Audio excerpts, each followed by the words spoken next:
Ito nga pala yung setup ko during our fiesta celebration. Ayan po yung mga kurtina na ginamit ko. So ngayon papakita ko sa inyo yung before. Ayan siya before. Ang boring kapag walang kurtina, no? So kailangan natin ng kurtina pampakulay ng ating tahanan. Sakto nga, dumating na yung ating order ng mga kurtina. Pispiras pa lang ito. Sakto-sakto magagamit na para sa fiesta. Kaya bubuksan na natin.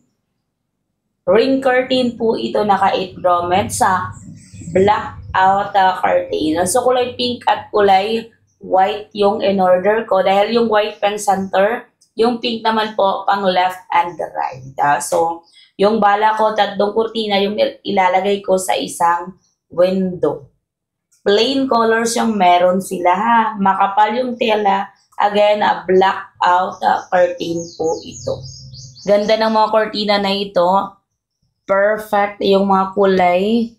Elegante. Static din po yung kanilang mga kulay. Marami pang kulay na pagpipilian bukod sa pink at white.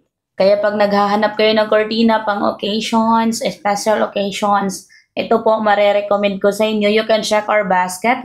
Pili lang po tayo ng kulay at sizes.